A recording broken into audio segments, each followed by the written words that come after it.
guys and gals, never here from Drakeman Gaming. So be on Twitter, the Gaming Drag. Today I'm coming back at you in a Let's Play episode of Dawn Chorus, Lakes Path.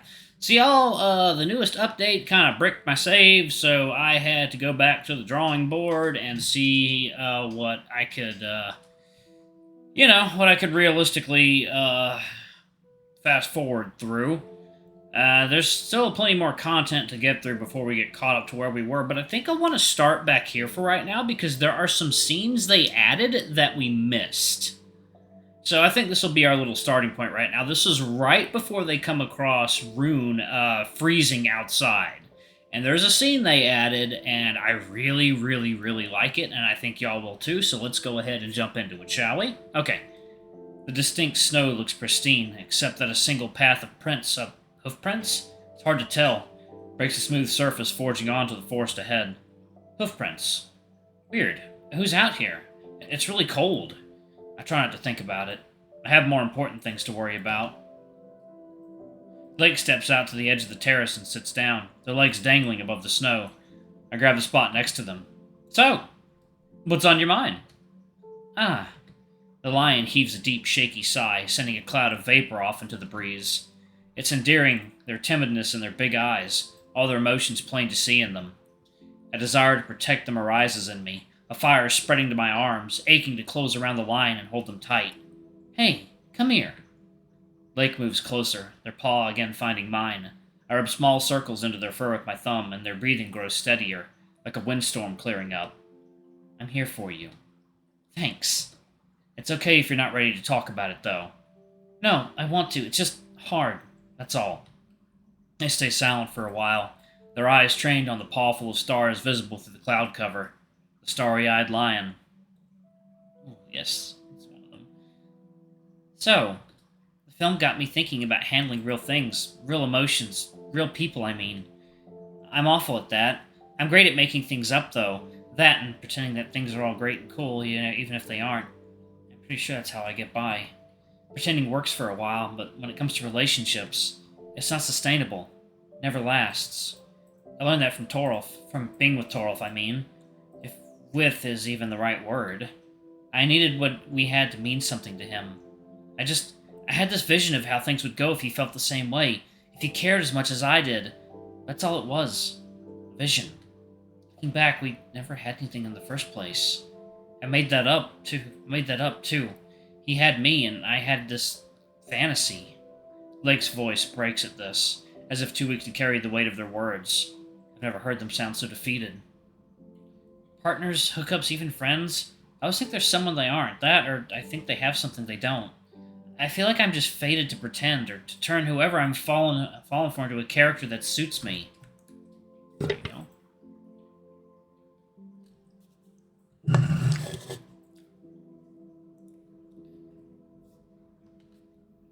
They're just picking themselves apart. It's like every doubt is forcing its way out of them at once. I don't know if I can trust myself to say the right thing, but I can't just sit here. It hurts too much to see Lake hurting like this. You know, you're not being fair to yourself. Your past mistakes don't define who you are, and they certainly don't justify calling yourself awful at handling reality either. Besides, you can't take all the blame. If Torolf knew you wanted something different, he could have said something. No. You're right. He could have.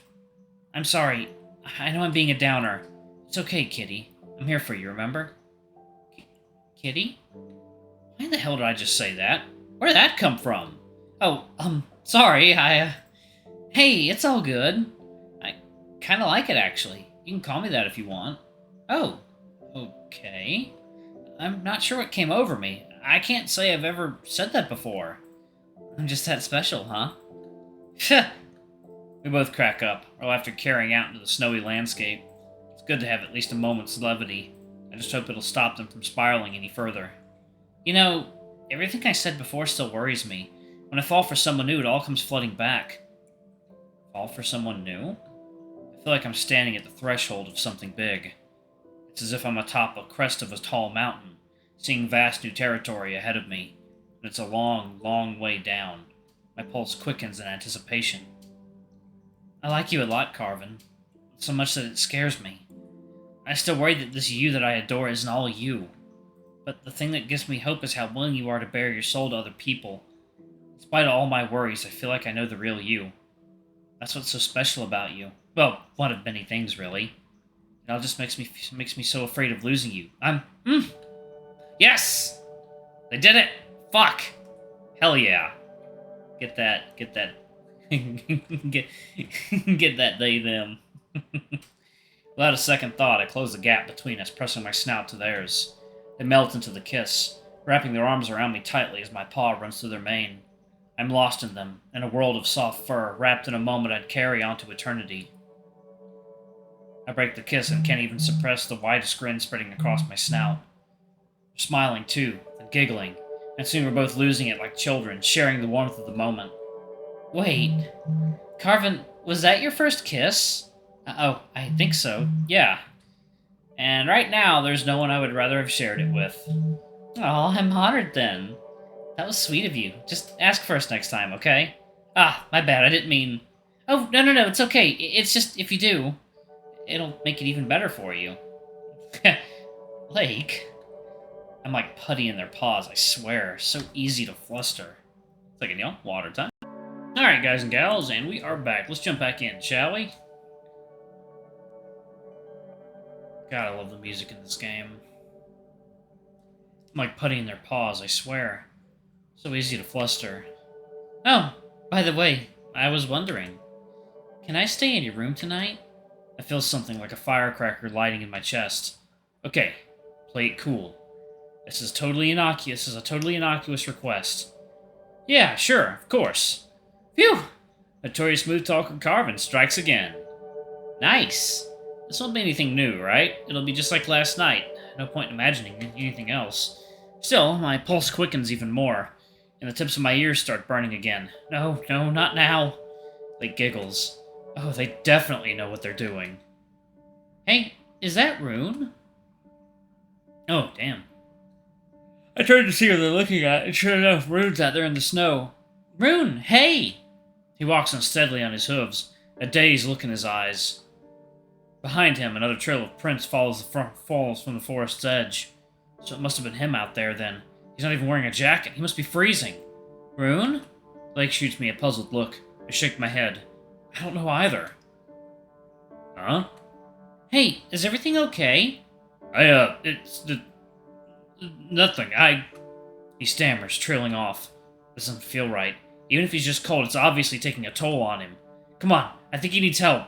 I grab Blake's paw and urge them off of the edge of the terrace. We hop down, treading still on our way to Rune. He's shivering, every exhale shallow and quavery. Frost dusts the edges of his fur. His clothes look drenched. Oh no, Rune, how long have you been out there? So cold. Like, this isn't good. We have to get him inside to warm him up. Give me a paw. I approach from inside to support him, but he backs away. Wait, I don't know if you should touch me. Lake flanks Rune, ready to offer him their shoulder. Why? I feel weird. It's okay, though. I can walk on my own. I'm not sure about this. He seems like he needs help, but I don't want to upset him any further. Insist. Rune, we can help. You'll be okay. Yeah, we're here for you. Here, just lean on me. I don't...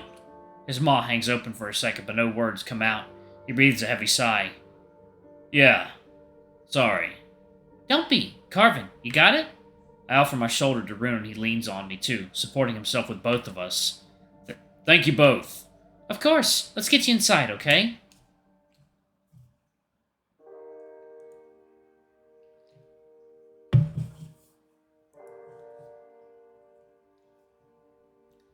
Never has this much of my body been so numb. Rune. The deer is sitting on Lake's bed in his boxers and 2 layers of blankets, and the rest of his clothes still soaked and hanging to dry. The table sits between the beds as it did my first night here. A kettle beeps and Jorgen walks over to the cupboard, returning with a mug full of tea. Careful, it's hot. Rune accepts the steaming mug and places it gently on the table in front of him. A familiarly fruity aroma rises from it. It's like standing in the middle of an apple orchard with the scent of flowers carried on the breeze. Thank you. You're very welcome. Yadir picks up the mug and takes a small sip. As he does, his eyes flash wider for a moment. He began swirling the brew around like some kind of tea sommelier. Sommelier? I don't know how you say that. Sommelier. Bring it close to his nose to take in the bouquet. Lake eyes him curiously before locking eyes with me. I shrug, just as puzzled. Jorgen doesn't notice, having already returned to the kettle for another mug. I don't recall him doing this at the tea house earlier. Based on Lake's reaction, he probably didn't. Is this herbal? Yes, it is. Hibiscus and apple. It's nothing fancy, but I enjoy it. It's nice. Thanks. Of course. Lake, Carvine. Sure. One for me too, please. Coming right up.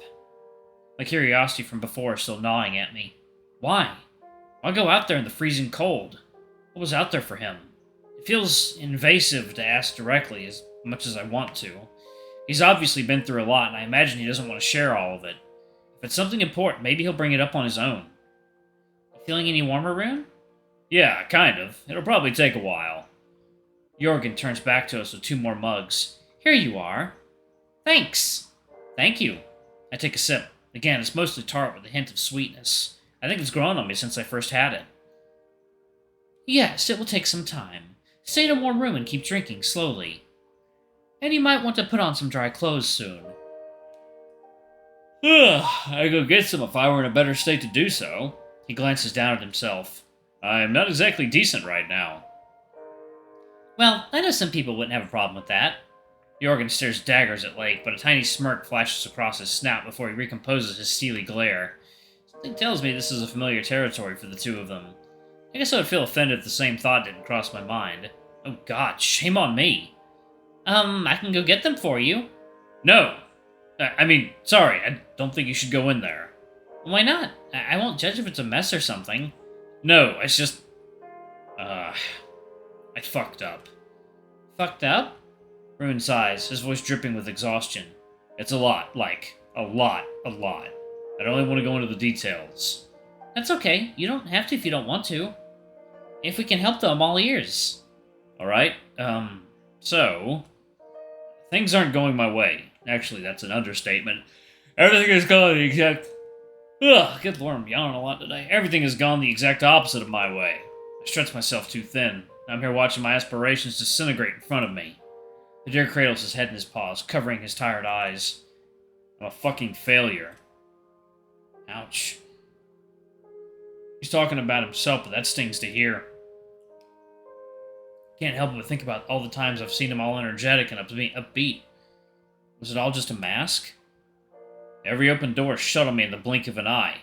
It leaves me here, sitting on my paws, feeling sorry for myself with no way out. I never made a backup plan. I planned on success. I planned on perfection. Alright, I'm going to go ahead and pause it right there. Thank you all so much for watching. Don't forget to like, comment, subscribe, ring that notification bell, and check out our Patreon and YouTube memberships if you can. It always helps. It was really, really nice to see these two kiss. Man, that was awesome. Anyway, thank you all so much for watching. I love you all, and I'll see y'all in the next video. Bye-bye!